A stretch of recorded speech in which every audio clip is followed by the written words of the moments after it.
Well, evening zombies, it's about 15 after 11 at night. It's still October 6, 2022. It is Thursday approaching Friday. We currently have the countdown clock edging closer to Armageddon.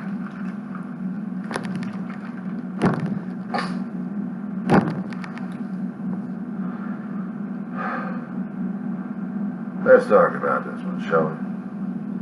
This is supposed to be the diary of the griever named John Weaver. I'm not changing that title for a damn thing. And I have talked about many things when I've been putting these things up.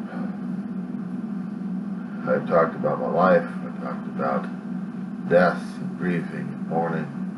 I've talked about politics, health, careers. I've talked about possible futures. I hadn't talked all that much, at least that I recall, of fears. Except when I'm dealing with the medical establishment and how they might be able to change me a bit more than what I'm wanting to be changed into or out of. Yeah, I'm just kind of flexing around here on my table here. Still full of cockroaches. There's the reality of life. If we happen to get into a firestorm of any sort, these damn buggers are going to be the survivors of everything. And I don't know how the hell that makes me feel. But I can tell you that I am a child of the Cold War past. I grew up in the tail end of it. And this is telling me that we're in for it. We are so in for it we don't even realize it.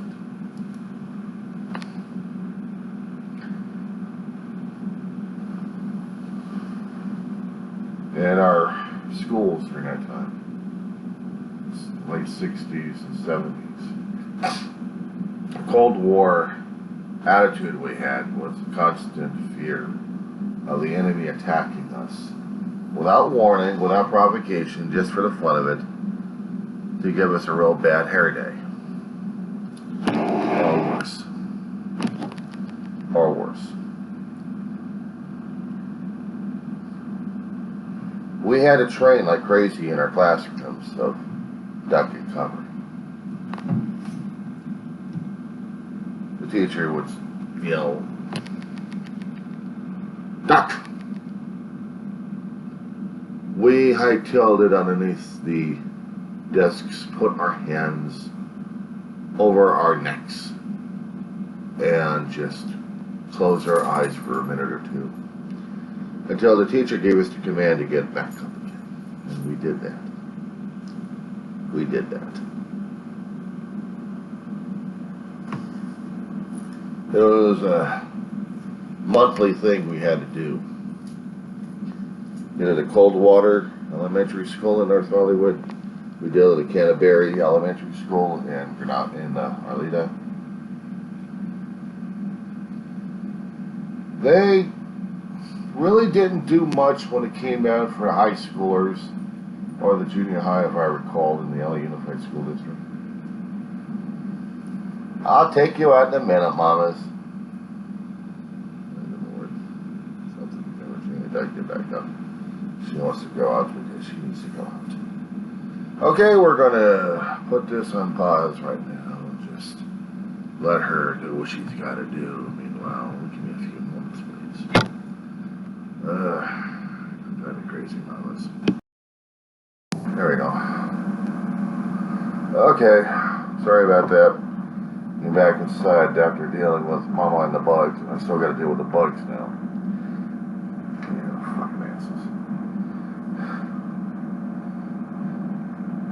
It wasn't easy dealing with shit like that. I'm not talking about the bug situation. I'm also talking about the Cold War. Now, we grew up in the nuclear age. We grew up in an environment where they were testing out nukes all over the place. In the islands in the Pacific,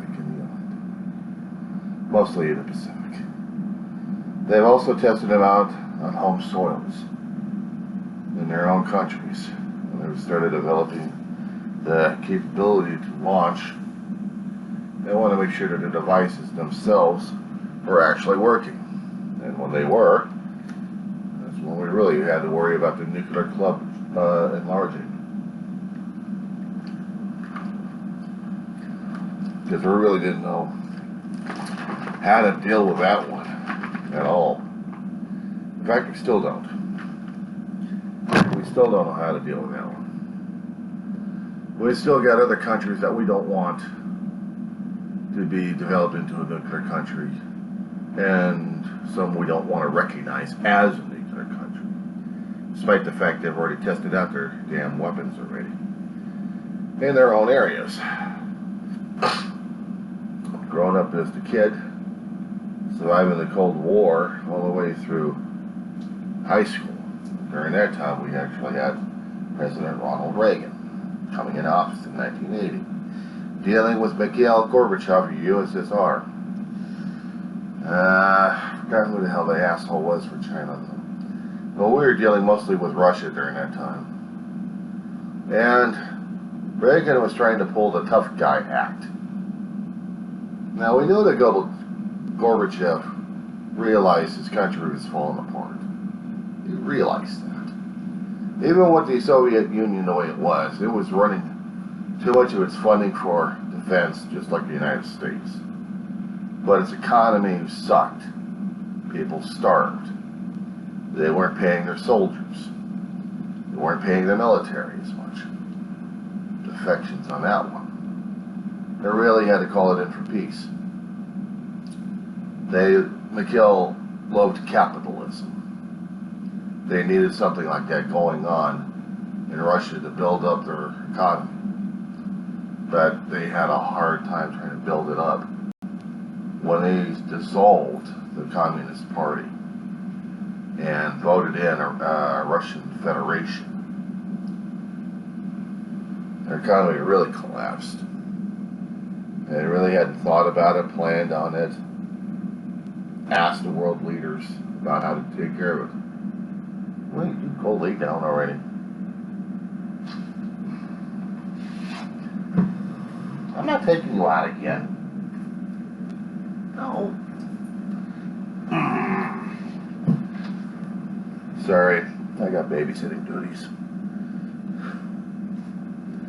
So as much as I understand about the 80s when I grew up during that time, the teenagers didn't care about the nuclear age. We didn't care all that much about it. There was some actual organizers that actually did care about world peace, but they really couldn't get the schools together. They really couldn't get the students together and put them into a cohesive group for discussions and demonstrations and science and anything like that regarding it, regarding their outrage of what was going on in the Soviet Union. They were talked about it in their classes, but they didn't have the action taken, and it wasn't done. So they really weren't all that political. But the college students were. They were trying to organize themselves. At least one school was trying to organize itself to get its own physical area cleaned up over at Pierce College in Woodland Hills. And they worried more about the campus aesthetics, including the parking lot, instead of anything else. And they went after the steering committee, they went after the President's Advisory Council, they went after everybody on the school. Everybody who had authority. Everybody who was in administration. Mamas, lay down. I'm not taking you out again. No. No. She just doesn't understand the concept of no. Anyway,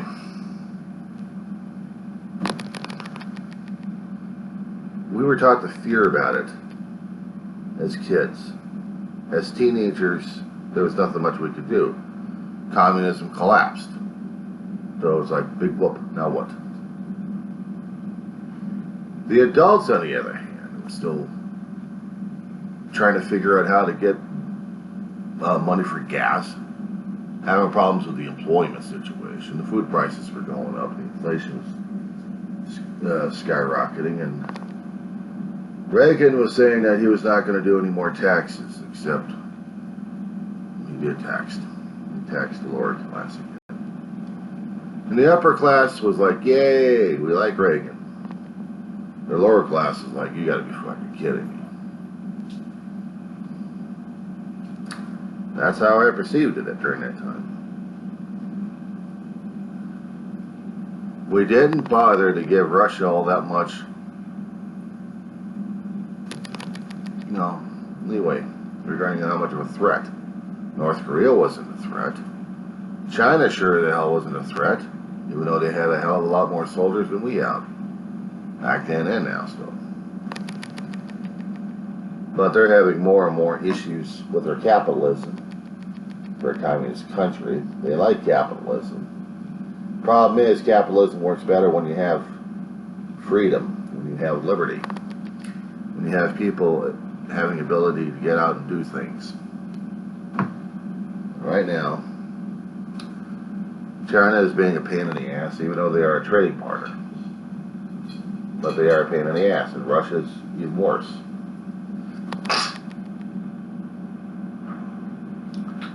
In this day and age, we got Putin, the current dictator of Russia. I had argued with a political science professor once, a long time ago, that Russia was not a true democracy. And the professor said, well, are they having votes? Are they voting? Then they are a democracy.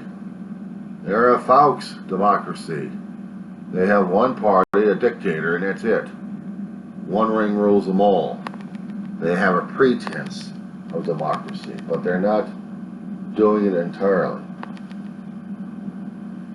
They're not telling people that there should be choices in their lives. The only choice they have is this one ruler, and that's it. And to satisfy the world under a pretense, they allow voting. When they get other candidates coming in, the other candidates are either scared off or killed off.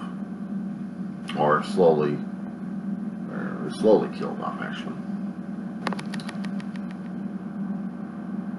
Since we've already got a KGB for a president in Russia, he had decided within the 20-year period that he was going to gather more and more territory that Russia had lost when they were in the Soviet Union. The Baltic states would soon be in the power of the Russian Federation. Russia would be great again. And the problem is, Russia was never great, except great in fear and terror. Some people actually still love their country because they didn't like anybody else telling them what to do. Okay, fine, I understand that point of view. America was the same damn way with our own damn attitude, our own manifest destiny going on left and right. Russia had royalty running it, and they got rid of the royalty. And they got in the Communist Party, 1900s, and it was running them all the way until the 80s, and then that was it. Collapsed city. And the new government has been struggling ever since. New cabinets left and right. Military still hadn't been paid. Military equipment still rough and ready, but still falling apart.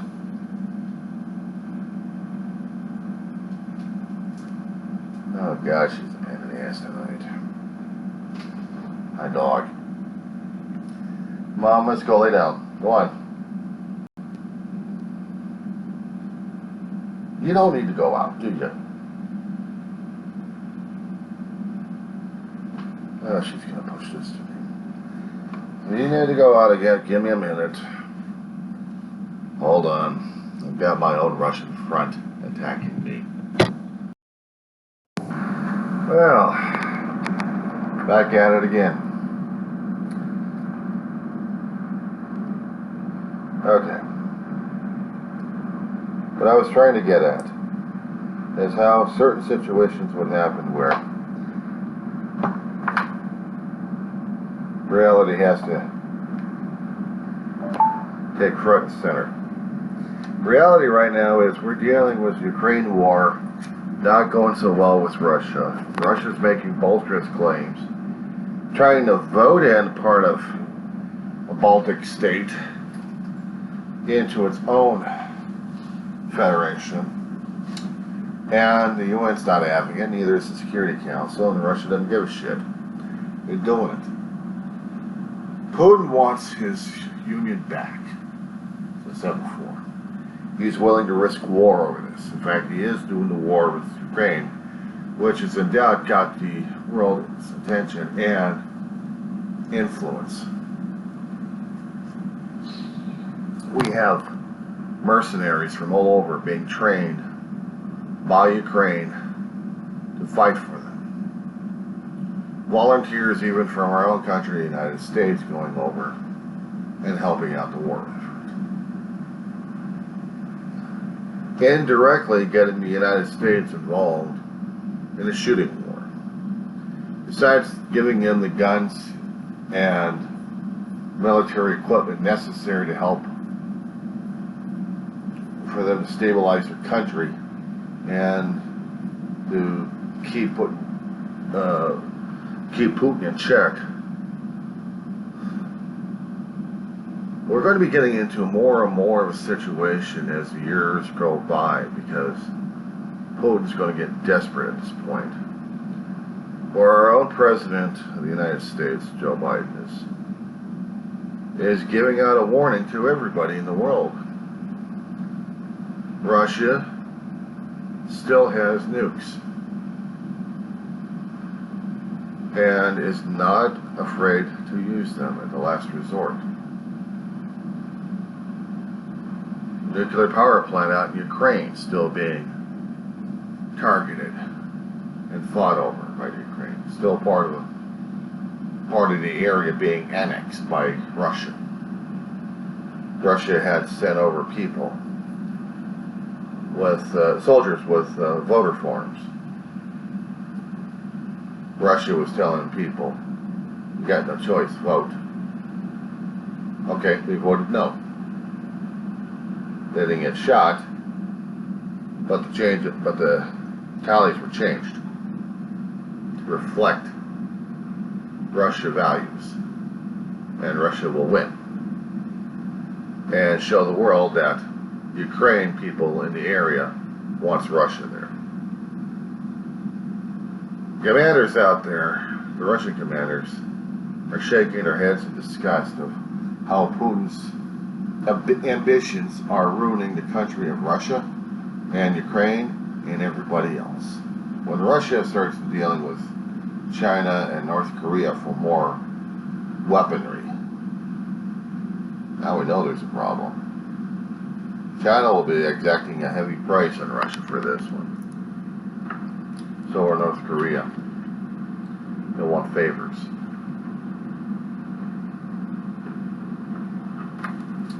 They want to prove to the world that they are in charge because of this war.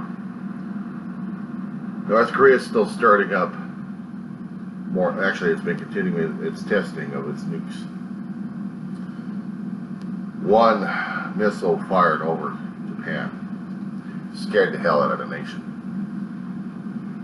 And North Korea was laughing it off. It would be bad enough if China did the same damn shit. China and Japan have been enemies for centuries. Both tried to conquer each other.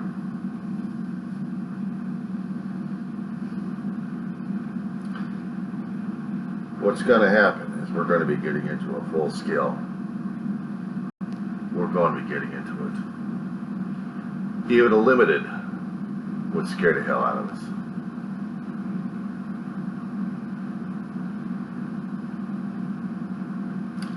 I'm too damn old to duck and cover. I had said as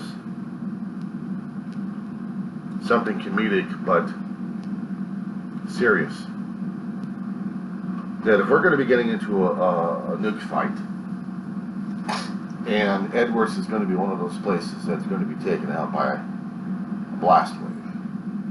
Let's say it was going to be ground zero. I kept telling people I want to be at ground zero when it hits. I want to be there when the nukes hits. I don't want to live in a world that's going to be torn apart by war.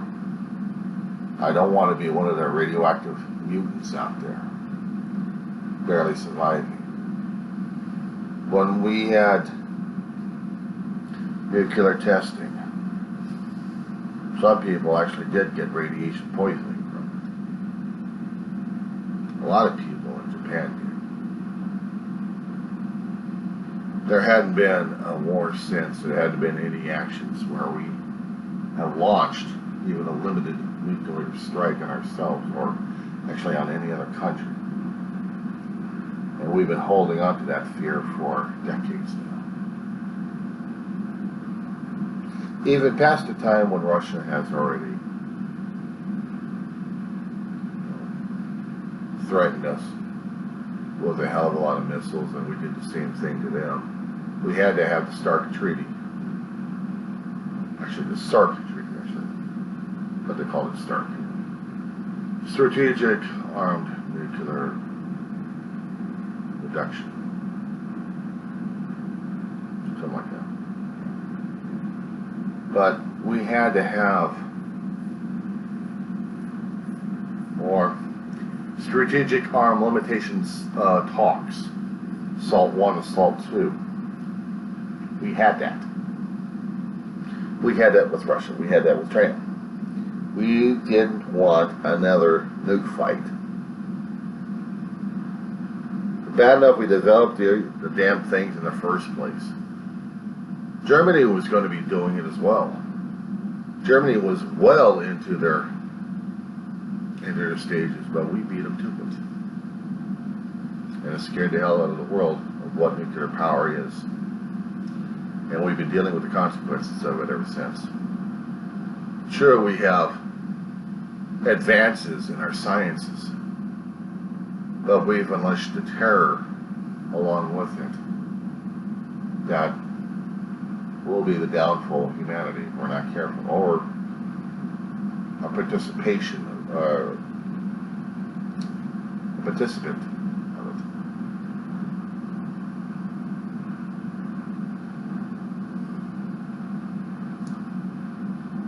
it. It scares me to think that we're going to be getting into that kind of situation. It scares the hell out of me. And I don't know if we're going to get out of it or not. I don't have the answers. Oh, I can try talking about grieving, mourning, and moaning, and groaning, and telling the people and commiserating with them concerning about their own personal loss. We're going to be talking about the loss of humanity. We're talking about loss of resources here. We're talking about losses of animals, of vegetation, of water. We're going to be talking about mankind struggling for centuries on end, maybe even millenniums, let alone day by day. It's like the cockroaches will be outliving humanity at this point. But dealing with what we're dealing with right now.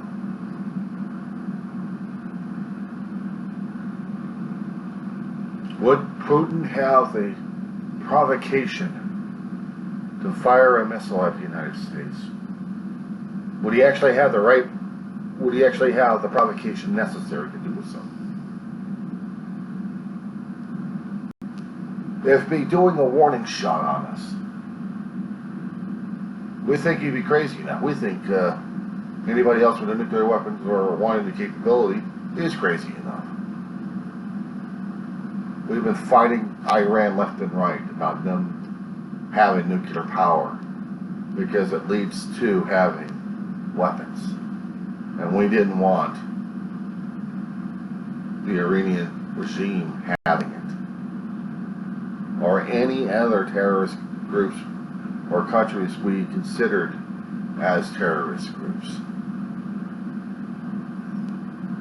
regardless of where and what they are, because that holds a threat to the world again. Oh, we made movies, we made books about the damn thing in the 60s because we had the weaponries coming out of factories left and right, being built, being put on planes, being stockpiled left and right.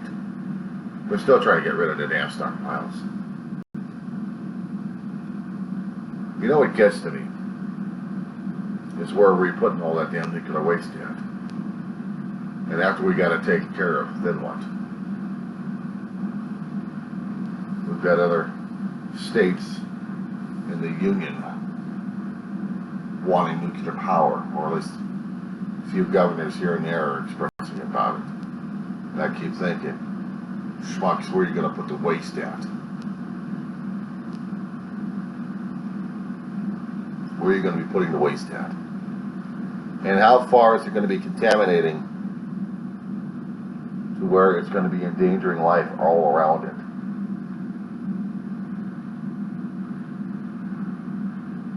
There's a lot of factors to be considered in that. Nuclear was supposed to be the cheapest and cleanest. Well, that's what they said. There was always a drawback. So you had to mine the damn stuff. And that's hard enough right now as it is. That's dirty enough. Dirty uranium. We have to clean the damn thing up and get it processed. Then we got to have the water treated to where it's quote unquote heavy. I'm not a nuclear physicist. I'm not a physicist of any sort. And I don't know where the hell they're getting the heavy water to use. It's got to be treated with something there in order to contain the radiation necessary. Then after when it's done, you just can't dump it into the ground unless it's storage containers that hopefully will not rust. And if they do, we're in trouble. We're in trouble. Yeah, this is my bitch and my gripe for tonight. Is we got a nuclear nightmare that's going to be visiting us one day. And how we're going to be able to deal with this. How we're going to be able to deal with a country that's going to be nuking our ass. Of course, you can go all patriotic and puff out your chest with this point over here. But this is a reality check. I mean, hell, you can go dig yourself underground and think you're going to live. You can only survive the first shock waves. Let alone how the impact is going to affect you. As I said before, I'm not a scientist. However, I've been living in a state long enough to understand the state is going to bite the people back hard. We keep telling ourselves that we have a nuclear nightmare. It's going to be killing us. We got a geologic time bomb that's going to get us. And just enough force to move it one way or another. It scares me what Mother Nature will be causing when we start ripping up the bombs, doing massive explosions. It scares me.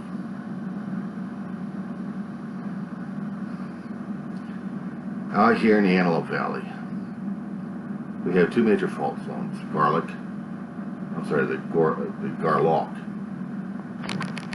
Call it the Garlock. That's how I do it. And the San Andreas. I usually call it the Andreas. Andreas runs up and down the state of California. It borders North American and Pacific plates. They're moving at a sideways. Pacific is going up. North America go in the opposite direction. So they're kind of like, in some, they're going like this. And somewhere, we've got seduction zones in different points where the magma is getting reformatted. It's getting the old rocks being pushed into the ground, get reformatted, and pushed back up again through processes, through upwellings. New fresh rock replacing old. And when those movements happen, when we get earthquakes, small, maybe sometimes larger, depending on what fault line's moving and what's working at the time. But enough force to make the fault lines move that much. Every time there was a major earthquake out in California, I kept fearing whether or not we were going to be getting the shock waves over here to really make our lives miserable as hell. So far, nothing yet. And I'm not holding my breath on this one, because I'm expecting us to get our asses kicked. And it will.